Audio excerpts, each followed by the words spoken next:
Buenas tardes, jóvenes. Mi nombre es Alejandro Álvarez González. Hoy vamos a dar lo que es la farmacología pediátrica, principalmente en lo que es los cambios farmacocinéticos, ¿sí? Es decir, que a las edades que tienen las personas, eh, hay cambios fisiológicos que están ocurriendo en lo que se va desarrollando o va creciendo el cuerpo.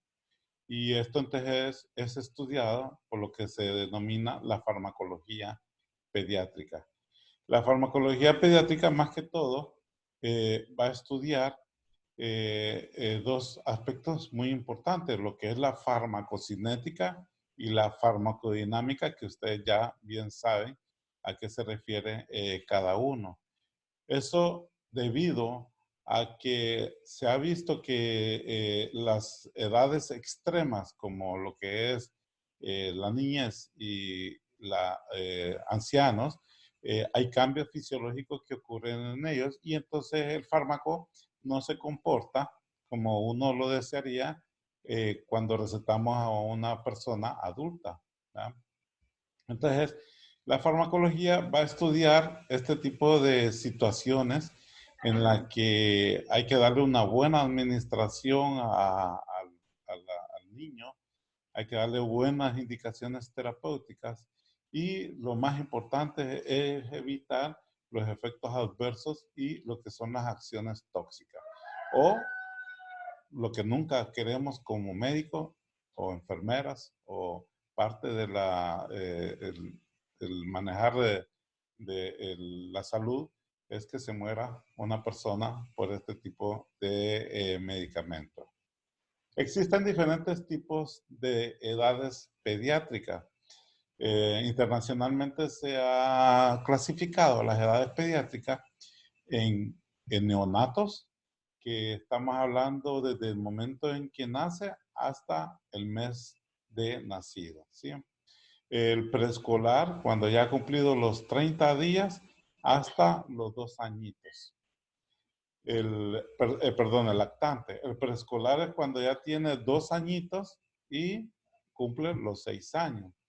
Y el escolar, que ya se supone que va a la escuela desde los 6 años hasta los 12. Pero si ustedes ven, antes de los 6 años ya los niños están yendo ahora, van a las escuelas, ¿sí? Y los adolescentes pues están una edad entre los 12 y los 18 años. Ya después de los 18 años ya se considera adulto la persona. La farmacología pediátrica, como el organismo de un niño, desde el momento en que nace hasta que ya deja de ser un adolescente, va sufriendo una serie de cambios en su desarrollo. O es decir, va creciendo la parte física de los órganos, de la piel, de los huesos, pero también va especializándose en las funciones de los órganos. Y eso entonces tiene que manejar las dosis adecuadas, las concentraciones adecuadas a nivel geriátrico para tener una buena efectividad farmacológica en el caso de que se está tratando una enfermedad. Para hablar de dosis, normalmente ustedes lo van a escuchar como miligramos, gramos o unidades internacionales. De esa forma se va a identificar la cantidad del fármaco. Y normalmente se calcula de acuerdo a los kilos de peso o a los metros cuadrados, ¿sí? Eso viene la administración, que son los cambios farmacocinéticos, en lo que hay una administración, una absorción, una distribución, un metabolismo, y luego en el metabolismo pues hay ya los cambios que va a producir el fármaco en las personas. Y ahí va a depender de cuántos miligramos hay del fármaco por litro, o gramos o microgramos por mililitro, o unidades internacionales por mililitro, ¿sí? Y la farmacodinámica, pues más que todo, ya tenemos la efectividad del fármaco en la que vamos a tener unos resultados, un cambio dentro de nuestro cuerpo a acción de un fármaco. Y eso lo estudia la farmacodinámica, ¿sí? Como vamos a ver los aspectos farmacocinéticos, vamos a hablar sobre la absorción, distribución, parte del metabolismo y la excreción, ¿sí? Esos son los 4 aspectos farmacocinéticos que vamos a mencionar en la clase de hoy. Con respecto a la absorción, acuérdense que eso lo vimos ya, que la absorción era que el organismo absorbe el fármaco, pero eso va a depender de la vía de administración que tenga, por donde usted va a administrar el medicamento. Puede ser la vía oral, que es lo más frecuente en los niños, puede ser intramuscular, puede ser intravenoso, puede ser cutáneo, mucosos, por aerosoles, ¿sí? Hay diferentes formas en las que la persona puede ser administrado el medicamento y luego el organismo lo va a absorber. En todo caso, en la absorción en los niños va a haber cambios en pediatría y esto se debe a 4 aspectos importantes. A cambios en el pH intraluminal gástrico, es decir, cómo está la acidez en el estómago, a cuánto se tarda en vaciar el estómago, o decir que los alimentos y los medicamentos pasen ya al intestino delgado. Los cambios de la flora bacteriana, es decir, la microbiota a nivel del intestino. Acuérdense que el intestino, los microorganismos que hay en el intestino tienen una función vital. Es como una simbiosis. Hay fármacos que utilizan las bacterias para que se metabolicen. Y los cambios de la función biliar, que ya lo vamos a mencionar cada uno de ellos. Cuando hablamos de la acidez del estómago o del pH dentro del estómago, vemos que en el momento del nacimiento el pH es casi prácticamente ácido, perdón, en base, perdón, ya me olvidó, neutro en sí, es decir, ni ácido ni base o levemente ácido. Estamos hablando de un pH de 6 a 7 de pH en el estómago, que normalmente en un adulto es mucho más ácido, es decir, la mitad de esos valores, ¿sí? Para un adulto. Entonces, el ácido del estómago es mayor en el adulto y en el niño es menos ácido, es decir, más para base. Una comparación es la sangre. La sangre tiene un pH de 7.4, imagínense. Y que el ácido del estómago de un recién nacido tenga 7 o 6, es casi neutro o un poco ácido, bien poco, ¿sí? Un limón es más ácido que el pH del estómago de un niño neonato, ¿sí? Del que acaba de nacer, recién nacido neonato. El otro es otro factor que influye en modificar la absorción de un fármaco es el vaciamiento gástrico. Es decir, que en el estómago del niño va a tener poca sincronía del peristaltismo del intestino. Y el otro es que está más lento. Entonces, esas dos variaciones hacen que el fármaco esté más tiempo en el estómago, pero hace que para que alcanzar niveles máximos del medicamento en la sangre se tarde más tiempo, ¿sí? Entonces, ya ven que hay algunas situaciones que no son iguales que las personas adultos y por lo tanto hay que saber todos estos detalles cuando administramos medicamentos a los niños. La flora bacteriana, el niño sale sin microbiota, es decir, sin flora bacteriana a nivel del intestino, porque no ha probado ningún alimento, pero en lo que ya empieza a tomar leche, ya ahí empieza a iniciar la formación de la microbiota intestinal. Y la microbiota intestinal no está completa como un adulto, sino hasta que más o menos hasta la adolescencia. Entonces, muchos fármacos necesitan algunas bacterias o microorganismos para metabolizarlo, cambiar el metabolito, perdón, del fármaco para hacerlo activo o inactivo, ¿sí? Y poder ser absorbido. Entonces, sí es muy importante que la absorción por falta de o poca microbiota intestinal se puede estar alterada. Dentro de los cambios funcionales tenemos que a nivel del intestino es la falta de que hayan enzimas que degradan la grasa, porque hay fármacos que son liposolubles, entonces necesitan enzimas que degradan grasa para poder absorberlo. Y uno de ellos, de esos enzimas que necesitan estos fármacos, son las enzimas que vienen en la bilis. En la bilis, que es producido por el hígado, y trae una serie de enzimas que degradan grasas, y cuando los alimentos van a la segunda porción del duodeno y se combinan con ella, entonces se degradan o se disuelve el medicamento para poder ser absorbido a nivel del intestino, ¿sí? Había otros factores asociados también a los cambios de modificación, como por ejemplo la interacción de los componentes con los alimentos de los fármacos. Hay fármacos que cuando se combinan con algunas sustancias alimenticias de los niños, pues disminuye, pero también hay otros fármacos que con otros alimentos más bien acelera la absorción. El otro es que la piel en los niños es diferente a la piel de los adultos.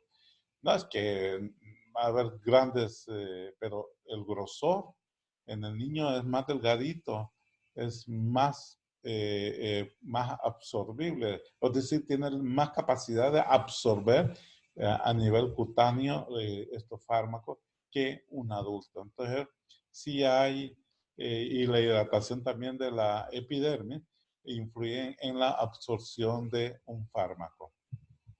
La otra es la vía intramuscular, que normalmente los músculos de un niño son pequeños, delgados, menos vascularizados y por lo tanto hay mucha dificultad para la absorción de un fármaco inyectado. La vía administración rectal no se puede dar con seguridad, así como la vía oral, que el organismo va a absorber la cantidad necesaria. O puede ser que absorba muy poco o puede ser que absorba demasiado y provocar complicaciones a los niños. Uno, porque no absorbió mucho, entonces no le va a tener una efectividad. Y el otro, que absorbe mucho por la vía rectal y le puede llegar a provocar muchos efectos secundarios o efectos tóxicos, ¿sí? Porque no tiene las mismas capacidad de absorción, que es más controlado por la vía oral que por la vía rectal, ¿sí? Eso es con respecto a la absorción. Hoy vamos a ver la distribución. La distribución, ¿cuándo ocurre la distribución? Cuando después de ser absorbido por las membranas de la mucosa intestinal, de la piel, de los vasos sanguíneos, luego llega hasta la sangre y de la sangre es distribuido. Pero ¿cómo hace que la sangre distribuya los fármacos? A través de proteínas. Las proteínas son las encargadas de transportar este fármaco y ser llevado a los diferentes lugares, principalmente a las células diana, pero también puede ir a otros compartimientos que existen en el cuerpo. Para eso entonces, una de las proteínas que más cantidad hay son la albúmina, ¿sí? En los niños la albúmina es en menor cantidad, por lo tanto va a haber menos, como decir, vehículos que van a transportar el fármaco. Eso entonces va a llegar a provocar un valor de volumen aparente de distribución que va a ser de menor cantidad llevado a la zona blanca, pero sí a un lugar donde va a ser todo el organismo. Es decir, la idea es que el fármaco vaya específicamente a las células diana o a las células blanco para que haga su efecto. Pero al estar mucho tiempo en la sangre no llega a sus niveles altos, ¿verdad? Entonces, eh, eh, para ver este volumen de distribución aparente a nivel de la sangre, vamos a ver que hay modificaciones que se pueden ver en los niños, como ser el contenido corporal del agua, o decir, la cantidad de agua que va a haber en el niño, la concentración de proteínas plasmáticas, que ya vamos a ver por qué razón las proteínas, como la albúmina, no hay en ellos, y la permeabilidad de las membranas. Ahí entonces vamos a definir cada una o ver las características por qué razón. El agua, cuando está en feto, tiene más cantidad de agua al cuerpo que un adulto. El agua de un recién nacido, un lactante, tiene más agua que grasa que un adulto. Entonces, si ven la superficie del agua o el contenido del agua en los órganos, va a ser mayor en los niños pequeños, ¿sí?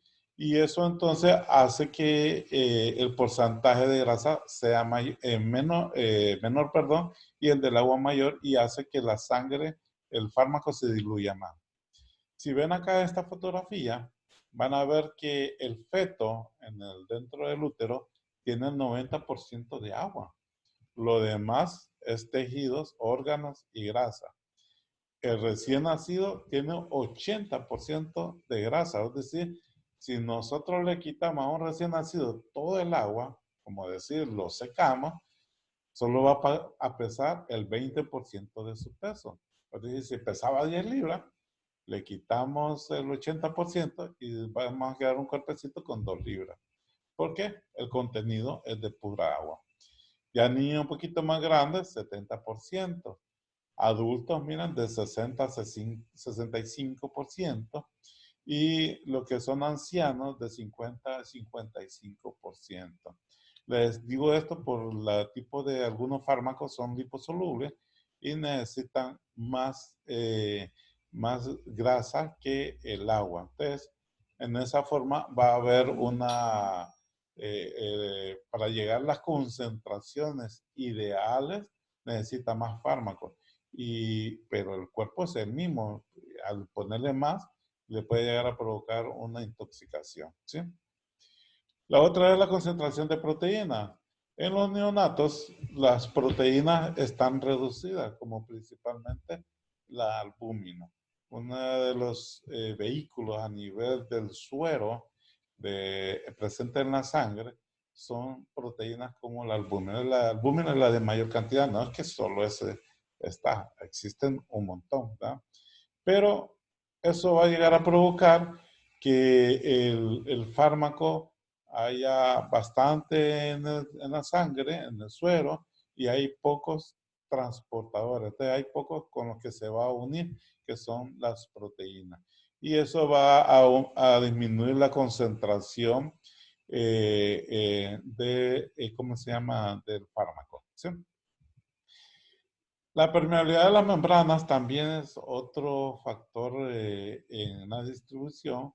En nuestro cuerpo tenemos espacios que se acumulan volumen. Por ejemplo, el volumen que está en la sangre, el volumen que está en el espacio extracelular, volumen que está en el espacio intracelular. Y hay un volumen que se encuentra en el cerebro, pero ahí tenemos la barrera hematocefálica. El problema en los niños pequeños es que hay una mayor capacidad de filtración de la membrana de la barrera hematocefálica. Por lo tanto, hay una cantidad de agua que entra al cerebro, igual hay una cantidad de fármacos que entran a ese lugar. Entonces, hay que tener mucho cuidado con los fármacos que penetran fácilmente o pasan, perdón, la barrera hematoencefálica en los niños. ¿Sí? Pues bien, un ejemplo que podemos dar en este caso es principalmente de la concentración de agua, que es mayor en los niños, es en el caso de la gentamicina. La gentamicina, como es un antibiótico hidrosoluble, muy fácilmente se diluye en el agua. Entonces, prácticamente las concentraciones máximas son más bajas en los neonatos porque hay mayor cantidad de agua y la misma cantidad de gentamicina, ¿sí? Más que se forman los otros espacios de agua como la barrera hematoencefálica. Entonces, hay algunos aminoglucósidos que hay que no actúan a cierta dosis. Entonces uno ve que no actúa, hay que subirle y es peligroso porque le pueden llegar a provocar algunos efectos a nivel del oído que le dan sordera como efectos de teratogénicos. ¿Sí? Entonces hay que tener mucho cuidado con estos medicamentos. Hay que ver cómo es el comportamiento de los fármacos a nivel de los niños pequeñitos. Luego de que este fármaco ha sido distribuido, llega a la célula y tiene que ser metabolizado. Y eso, para eso ustedes tienen que unirse con receptores. Y uno de los receptores que cambia al fármaco, a su metabolito para que actúe dentro del cuerpo, son unas proteínas que se llaman enzimas. Y estas proteínas, que son las más importantes, son los citocromos P450. En los citocromos P450 en los neonatos o en los prematuros están poco desarrollados. Estos citocromos tienen que subdividirse. Se subdividen como, por ejemplo, el citocromo CYP3A4 y este subsecuentemente en CYP2D6.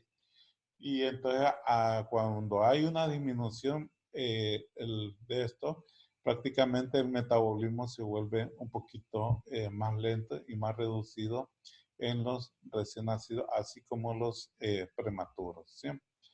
La otra parte es que el fármaco tiene que ser eliminado.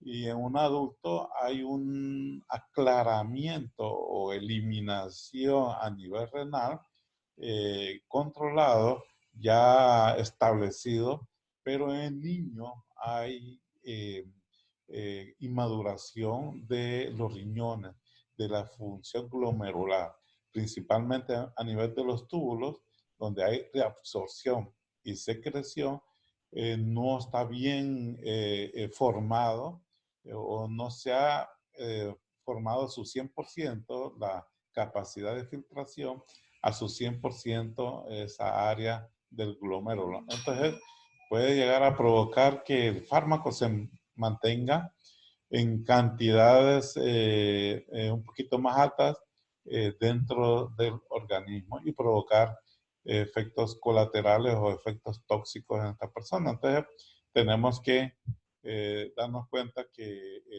hay que dar el fármaco de acuerdo a lo establecido por la FDA, perdón, que controlan la dosis de los medicamentos y que han sido ya comprobados y confirmado la seguridad de este fármaco. ¿Sí?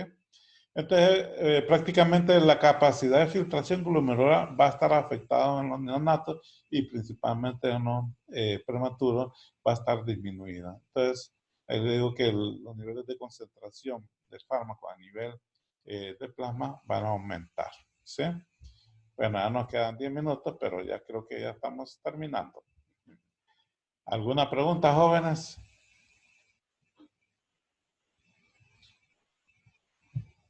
Este resumen yo lo saqué de una investigación que hizo Claudio González en el 2016, ¿sí? Está muy bueno, muy excelente. Ahí les dejo yo a ustedes la dirección y las fotografías, las bajé de Gaby Plaza y de la USC, para que ustedes tengan ahí que Ya terminó respetando lo que es los derechos de autor. ¿Sí? ¿Preguntas, jóvenes? Doctor, eso quiere decir que los medicamentos en los neonatos le llega para que les haga efecto necesita más tiempo o les afecta más. Ahí la FDA trata de mantener los controles y asegura que estos fármacos a dosis, de acuerdo a la edad, dosis de acuerdo a la superficie corporal, sea efectivo y que no haga daño. ¿Sí? Entonces, por eso hay que conocer todos esos datos a nivel del niño. A veces nosotros nos aprendemos solo como adultos y damos la dosis a niños como la de adultos y ahí entonces cometemos el error. Podemos cometer una mala praxis y provocar un daño. Ahora, esos son los fármacos controlados. Porque están otros fármacos que son, ¿cómo se llama? Hechos manualmente, hechos de medicinas naturales, hechos de un montón de cosas que no tienen ningún control. Y ahí pues es más difícil. Es más difícil no producirle un daño a un niño. ¿Sí? Hay que tener mucho cuidado.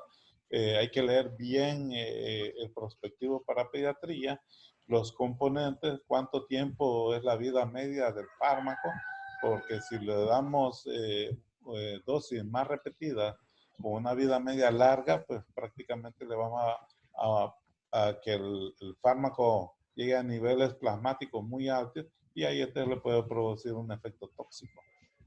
Ok, gracias. ¿Alguna otra pregunta?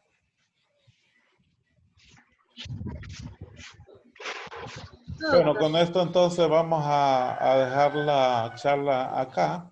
Mañana seguimos con pediatría. Es un poco largo, pero estamos en el camino. Muchas gracias por la atención. Un placer. Gracias a usted, doctor. Buen día.